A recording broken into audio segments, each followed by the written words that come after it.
అయింది. 10 years నుంచి చెప్తున్నాను. 10 years నుంచి ఇంప్రూవ్ చేసుకుంటూనే ఉన్నాను. నాకు నిరంతరము ఆత్మ విద్య, బ్రహ్మ విద్య తప్ప ఇంకొక ఆలోచన లేదు, ఇంకొక గోల లేదు. నిరంతరము ఈ క్లాసెస్, వాళ్ళతోటే సత్సంబంధాలు, ఇంకొక ఆలోచన లేదు నాకు. అంటే నిరంతరము నేను దేని మీద దృష్టి పెట్టాను? నా ఆత్మస్థితి మీద దృష్టి పెట్టాను. ప్రాపంచకం మీద మానేశా. నా లక్ష్యాన్ని ఎటు మార్చుకున్నాను? ఆత్మస్థితి మీద దృష్టి పెట్టడం మార్చుకున్నాను. నా దగ్గర ఉన్న వాళ్ళందరికీ కూడా అలాంటి ఆత్మస్థితి మీద దృష్టి పెట్టడం అనే లక్ష్యాన్ని ఏర్పరిచాను. ఎందుకంటే అది మనకి అవ్యక్తము, అదృశ్యము. అలాంటి సబ్జెక్టుతో ప్రతిరోజు ఒక చెట్టుకి నీళ్ళు పోస్తే ప్రతిరోజు చక్కగా ఎదుగుతుంది. మనకి కనపడని దాన్ని, వినపడని దాన్ని పట్టుకోవాలి అంటే దాని మీద రోజు సాధన అవసరం, దాని మీద దృష్టి పెట్టడం అవసరం. మరి ఈ పిరమిడ్ని ఇటుకుండా పోయేటప్పుడల్లా దృష్టి పెట్టలా, అప్పుడు మనకు తెలియలా. కానీ ఎప్పుడైతే దృష్టి పెట్టి లోపలికి వచ్చామో పిరమిడ్లో విషయాలన్నీ కూడా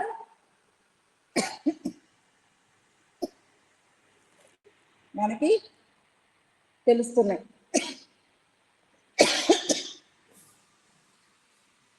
కదా.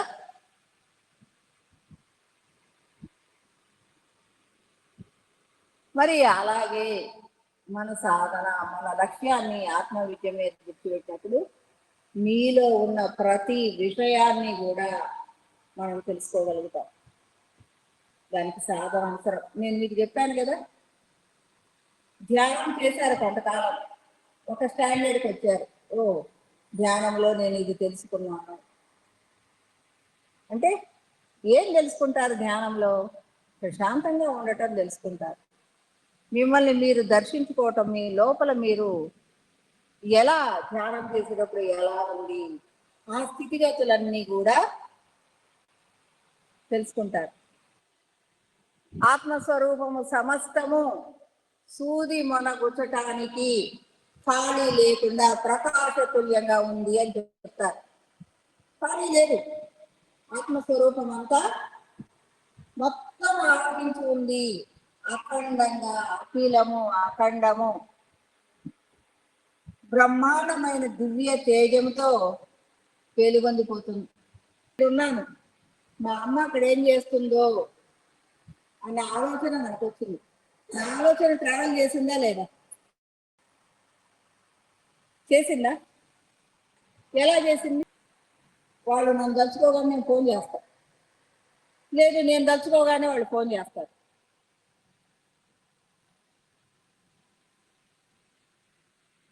ట్రావెల్ అయిందా లేదా? ఒక ఆలోచన ట్రావెల్ అయిందా లేదా కదా? ట్రావెల్ అయింది.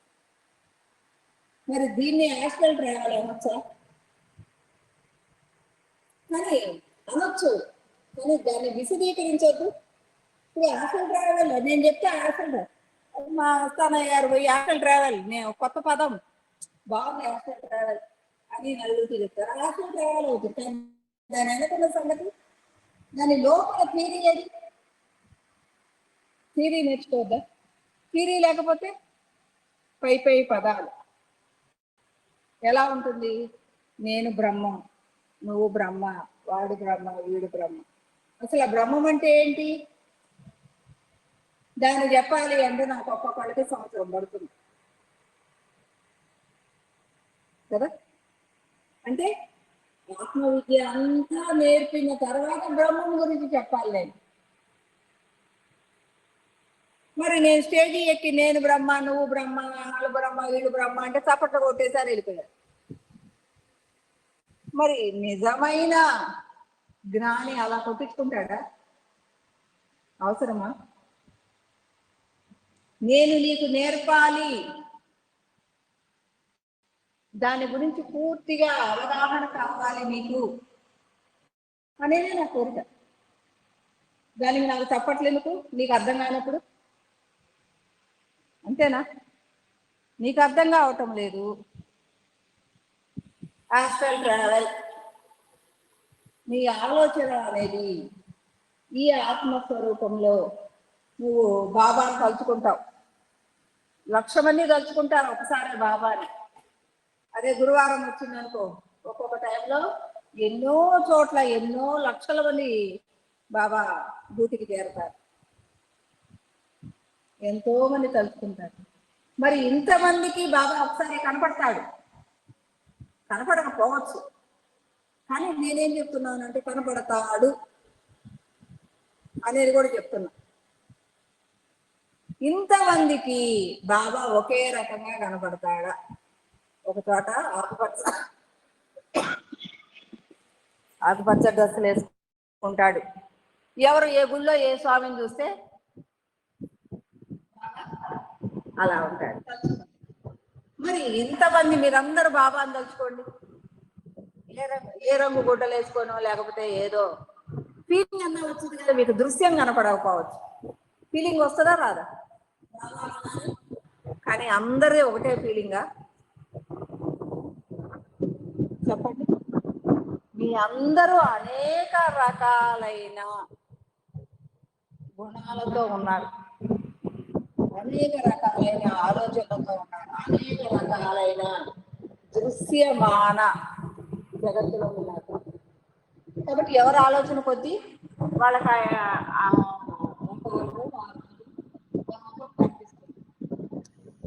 1,00,000 మందికి ఒకసారి కనిపించాడు బాబా. వేరు వేరు రంగులు ఎలా ఆలోచించండి. క్రియేటివిటీ, ఆత్మ విద్య అంటేనే క్రియేటివిటీ. క్రియేటివిటీలోకి రాండి.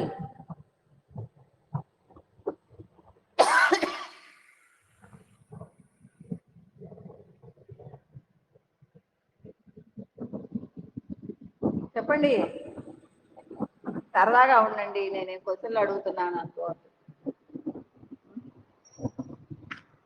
ఇవాళ మీ అందరితోటి కాసేపు కాలక్షేపం చేద్దామని 3 నెలల తర్వాత బయటకు వచ్చాను.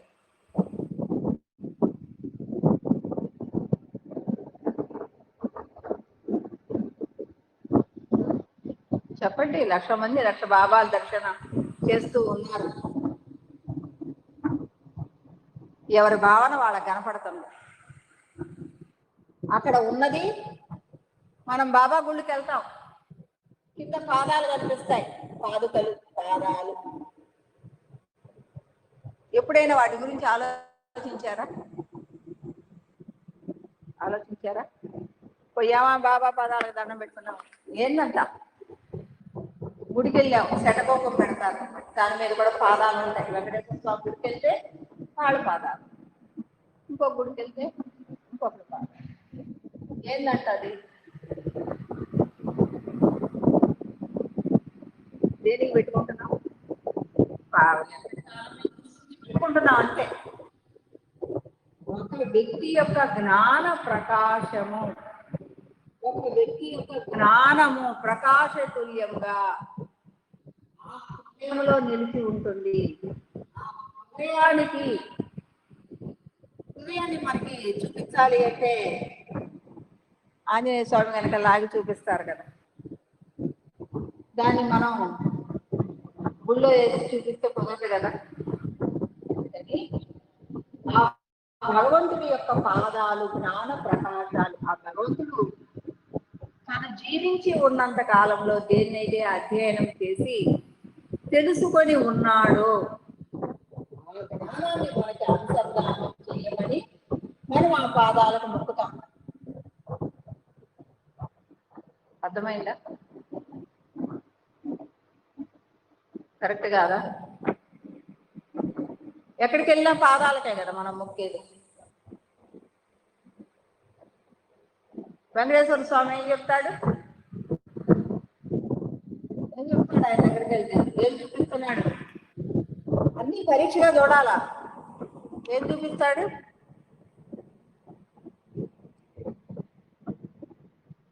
ఇది దేహం, ఇది పాదాలు, ఇది ఆశీర్వాదం. పాదాలను ఆశ్రయించండి చెప్తున్నాడా లేదా?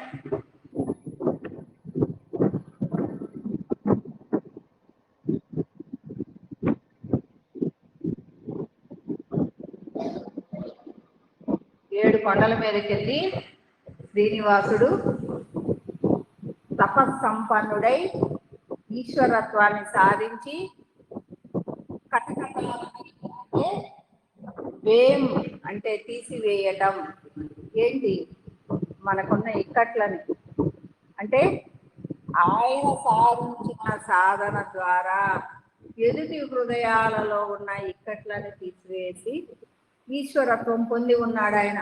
వెంకట అంటే తీసివేయటం, కట అంటే కటకటాలు, కటకటాలు అంటే కష్టాలు.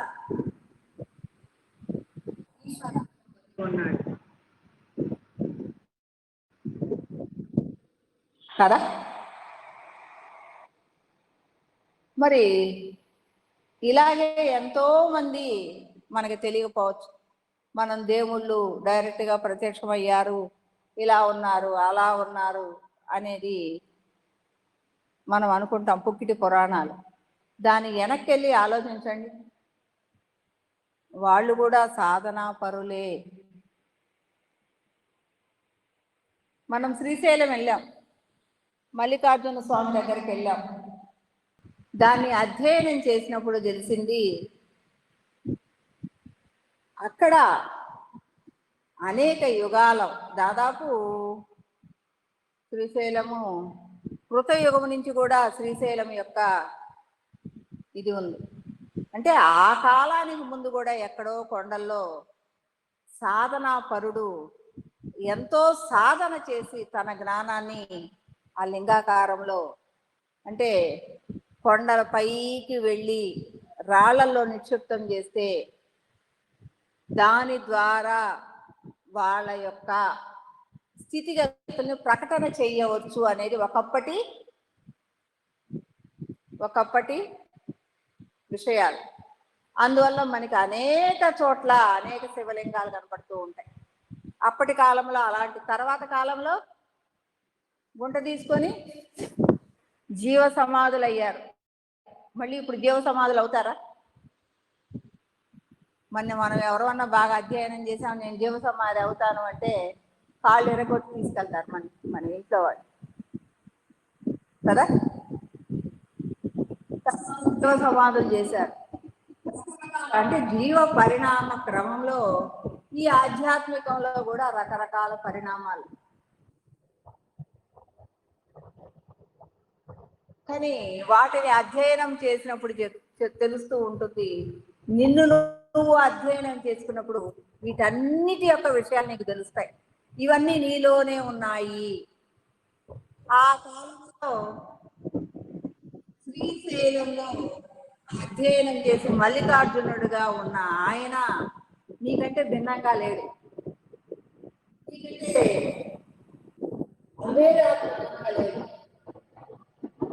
అభేదం అంటే నీతో లయమయ్యే ఉన్నాడు. అలాంటి స్థాయి స్థితిగతులకి నువ్వు ఎదిగినప్పుడు ఆ విషయాలన్నీ కూడా నీకు అవగాహన అవుతూ ఉంటాయి. ఇప్పుడు 5th క్లాస్ వెళ్ళాం, చదువంతా అర్థమైపోయిందా? 10th క్లాస్కి వెళ్ళాము, కొంత అర్థమైంది. డిగ్రీకి వెళ్ళాం, ఇంకా అండర్స్టాండ్ జరుగుతుంది. పిహెచ్డీ చేసాం, నీకంటూ స్పెషల్గా మళ్ళీ మళ్ళీ చదవాల్సిన పని లేదు. ఏది తీసుకున్నా అది అర్థమైపోతూ ఉంటుంది కదా. నేను చెప్పేది కరెక్టేనా?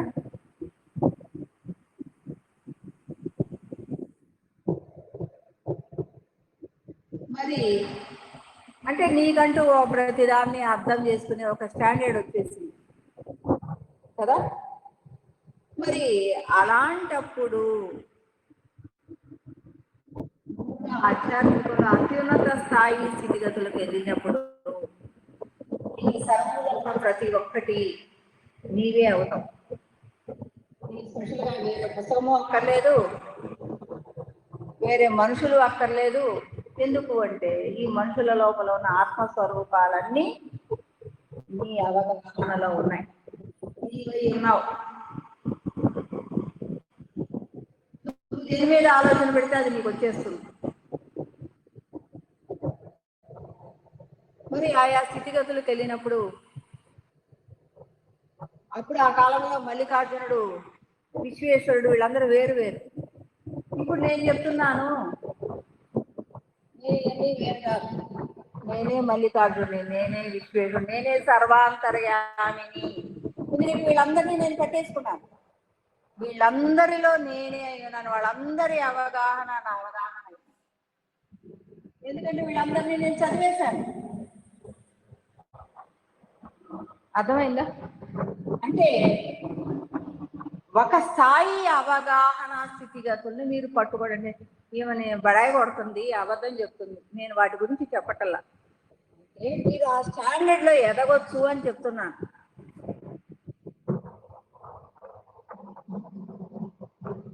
ఒక కూర పెళ్లి అయ్యేటప్పుడు మనకి ఒక కూర 2 కూరలు వచ్చు, ఒక సంవత్సరానికి 10 కూరలు వచ్చు. ఒక 20 ఏళ్ళ తర్వాత మళ్ళీ నువ్వు కూర నేర్చుకోమంటే నేర్చుకుంటావా? ఎందుకు? స్పెషల్గా నేర్చుకోవాల్సిన పని ఉంది, ఏ కూరైనా వండొచ్చు. నువ్వు అప్పుడు దాకా చూడని కాయగూరలైనా సరే నువ్వు వండేస్తావు కదా.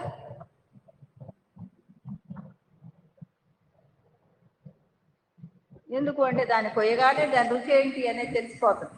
దాన్ని బట్టి కారం ఉప్పులు ఇవన్నీ మార్చుకుంటే చేసేస్తాం. ఇంకా నేర్చుకుంటావా? ఇంకా ఎన్నాళ్ళు నేర్చుకుంటావు? నేర్చుకోవాల్సిన పనే లేదు. అట్లా ప్రతి దాన్ని కూడా మనం ఒక అవగాహన తెచ్చుకోవాలి. అంటే అవ్యక్తమైనది కూడా మనకు అవగాహన. మీకు ఆల్రెడీ అవ్యక్తమైన ఎన్ని అవగాహన ఉన్నాయి. ఈ జన్మలో మీరు నేర్చుకోలేదు. చూడని ఈ పులి తల్లో మీరు తలకాయ పెట్టలేదు, పులి నోట్లో పాము చేత గరిపించుకోలేదు, పోయి అగ్నిగుండంలో దూకలేదు. చాలా ప్రమాదాలు ఉండొచ్చు. కొన్ని చోట్లకి ఇటు వెళ్ళాల్సిన పని లేదు అని తెలుస్తుంది. కొన్ని వీళ్ళందరితో ఇప్పుడు కొంతమంది అసూయ పనులు ఉంటారు, వాళ్ళని చూడగానే మీకు అర్థమవుతుంది, అటు నుంచి చిన్నగా మెల్లకుండా తప్పుకొని వెళ్ళిపోతారు. ఎందుకు? మీకు దానికి సంబంధించిన అవగాహన ఉంది కదా. అంటే ఇవన్నీ మీరు నేర్చుకొని వచ్చారా? పులి నోట్లో తల పెట్టి నేర్చుకున్నారా? అది తినేస్తుంది, దాని నొప్పి ఇలా ఉంటుంది. ఎలా? మీ లోపల అవగాహనగానే ఉందిగా. ఎలా వచ్చింది? దృష్టి పెడితే కదా, మిమ్మల్ని మీద మీ మీద దృష్టి పెడితే కదా నీకు తెలిసేది. మనం చిన్నప్పుడు ఒక ఎలిగ్గా పుట్టలేదా? ఇంతకుముందు జన్మల్లో పాముగా పుట్టలేదా? పులిగా పుట్టలేదా?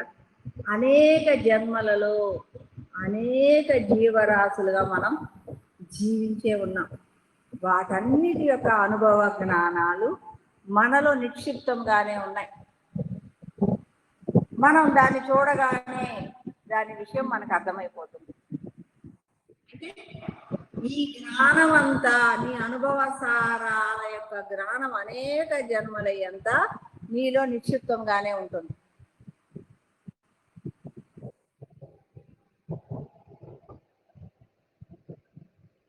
కదా. మరి ఎంతటి విషయ అవగాహన. ఇప్పుడు మనలో కొంతమంది కోపం ఎక్కువ, కొంతమందికి మదమాచర్యాలు ఎక్కువ, కొంతమందికి నిదానం ఎక్కువ, కొంతమందికి స్నేహతత్వం ఎక్కువ, కొంతమందికి ప్రియత్వం ఎక్కువ. ఇలాగా అనేక మంది అనేక రకాలుగా ఉన్నాం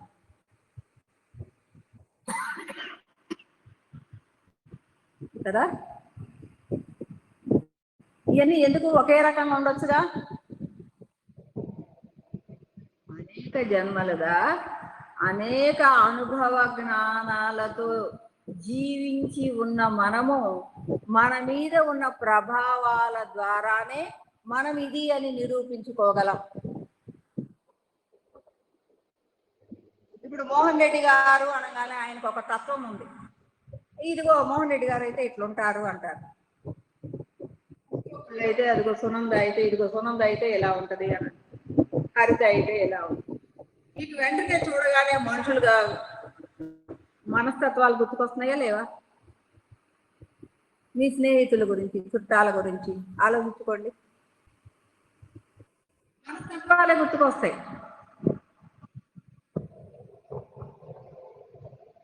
అంటే మనలో నిక్షిప్తముగా ఉన్న జ్ఞానం ఏంటి, వాళ్ళ వాళ్ళ గురించిన అవగాహన స్థితిగతులు. అంటే మనకు తెలియకుండానే మనం ఆత్మస్థితి మీద దృష్టి పెడుతున్నాం, కానీ దాన్ని గమనించటంలా, దాన్ని రిసీవ్ చేసుకోవట్లేదు. నేను ఎందుకంటే అది రిసీవ్ చేసుకోవాలి అనే దాని మీద నేను దృష్టి పెట్టడం ద్వారా మీరు దాన్ని పట్టుకోగలుగుతున్నారు. నా దగ్గరకు వచ్చి వీళ్ళందరూ ఉన్నప్పుడు వీళ్ళకి ఒక్కొక్క దాని మీద దృష్టి పెట్టించడం బిగిన్ చేస్తుంది. కాలము, భవిష్యత్ కాలము, వర్తమానం, గుణాలు, తమో గుణం, రజోగుణం, సత్వగుణం, పాంచభౌతిక దేహం, సూక్ష్మదేహం, కారణదేహం, మహాకార్యం, మనో స్వస్వరూప స్థితులు, ఇలా ఒక్కొక్క దాని మీద దృష్టి పెట్టి అధ్యయనం చేయిస్తూ ఉంటారు. అందువల్ల వాళ్ళందరికీ కూడా ఆత్మస్థితిలో ఉన్న విషయాలన్నీ కూడా రోజు ఒక్కెత్తుకు నీళ్ళు పోసినట్టు అర్థమవుతూ ఉంటాయి. కాబట్టి వాళ్ళు చిన్నగా 1 సంవత్సరం వెళ్ళేసరికి ఆత్మస్థితి అనేది అర్థమైపోతుంది. దాని మీద దృష్టి పెట్టడం, దానితో కనెక్టివిటీ అవ్వటం. నేను రాధిక 1 year అయిందని వచ్చి నీకు అర్థమైందా అంటే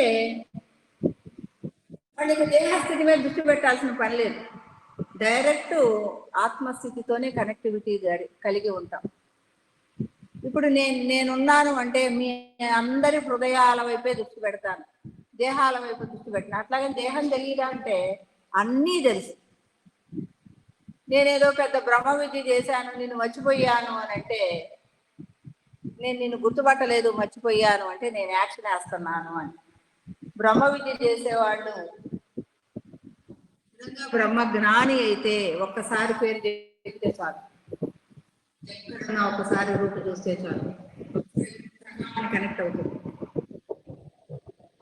ఎలాగో తెలుసా? ఎగ్జాంపుల్ చెప్పనా?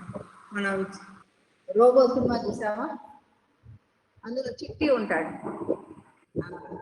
సెలవునికి వెళ్తారు. సెలవునికి వెళ్ళినప్పుడు మనకి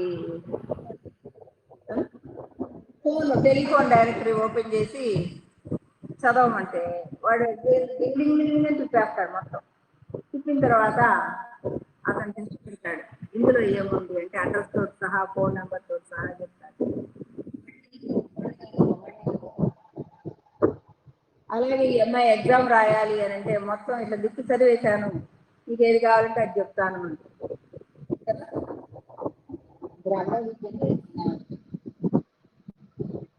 అంటే చెప్పకపోవచ్చు, ప్రతి ఫ్రేము కనెక్టివిటీ అవుతుంది. అక్కడ ప్రతి ఫ్రేము కనెక్ట్ అయింది.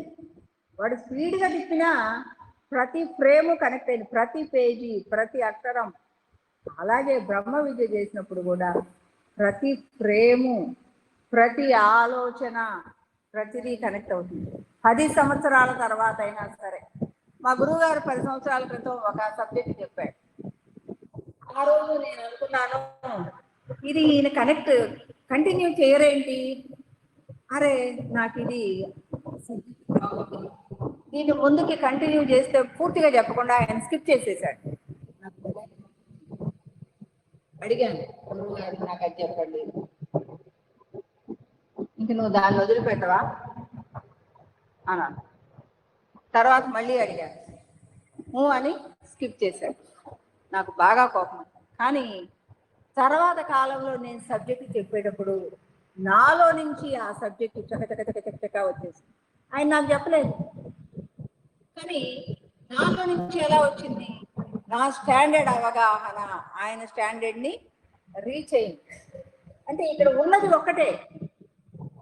మీకు అర్థమైందా? గురువు వేరు, నేను వేరు లేదు.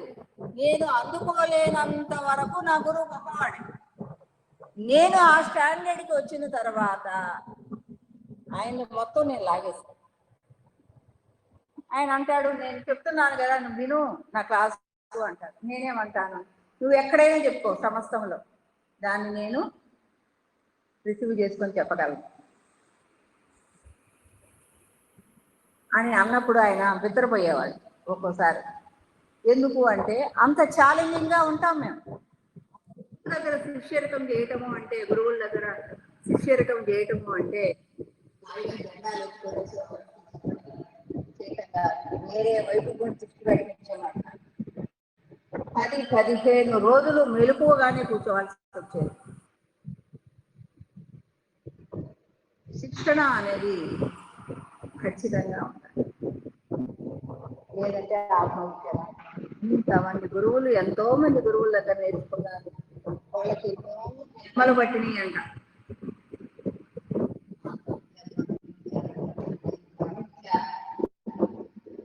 అని అంటారు. కొన్ని రాకపోతే అంటే ఎంత కష్టమైనది అంటే చిట్ట చివరిది బ్రహ్మ విద్య, అది అంత తేలిగ్గా పట్టుకోలేము అనేది. కానీ మనం చాలా తేలికగా, సరళ సౌలభ్యంగా నిన్ను నువ్వు తెలుసుకోవటం, సమస్తాన్ని తెలుసుకోవటం, సమస్తములో ప్రయాణించటం,